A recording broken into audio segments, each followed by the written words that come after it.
I remember a few years back when my kids were young, we were going to our first theme park that had a lot of roller coasters in it. We had talked about it for weeks before, and they were ecstatic that they were finally tall enough and actually also old enough to finally get to ride the roller coaster. So we woke up early the day to go to the park, and they were again very excited until we stood in line to ride the roller coaster. Now, they were obviously surprised at the monstrosity of this thing and the noise. So they were looking at me in a way that was a little fearful and apprehensive and asking me, hey, is this going to be all right? So obviously, as a dad, I told them, hey, listen, you don't have to be scared. Just buckle yourself in, enjoy the ride, and at the end, you'll see how much fun it is. So at the end, I'll never forget what they said. They said, Dad, boy, that was fun. Can we do it again? Well, a few months ago, we had the opportunity to go over to Virginia, and we went to King's Dominion.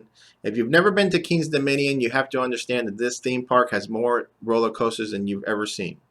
Well, we woke up early. We're probably the first one. Well, we were kind of the first one in the park, first one in the ride, and believe me, they rode more roller coasters in all many different positions than you would ever think. They rode it upside down, standing up, sitting down, sideways, and all different ways you can ride a roller coaster. And at the end, they always said, "Well, Dad, that was fun. Can we do it again?" Now, I bet you're asking, Richard, what does this have to do with me? Well, I'm glad you asked. This year, we've seen wide swings in the market, especially in the last couple of weeks. Last week, where it was down about 1,000 points for 5 minutes. However, even though we've seen precipitous drops in the markets, we've also seen rapid recoveries. Like my kids, many investors are fearful and they're scared, and rather than stay in their seats and stay buckled in, what they do is they get off the ride. When they get off the ride, that causes their portfolio to basically die and also their retirement to possibly die.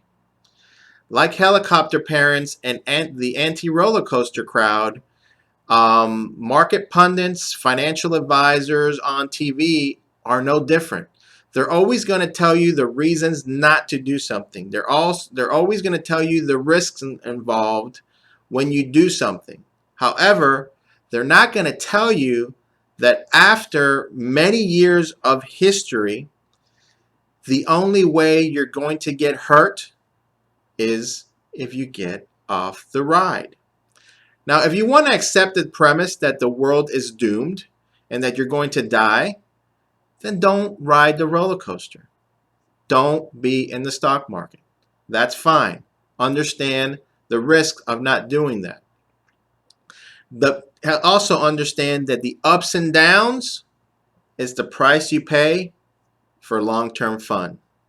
So word to the wise. Like I tell my kids, buckle your seatbelt and don't get off the ride. Guys, it's all right here. Get it. And I'll see you next time on Financial QB TV.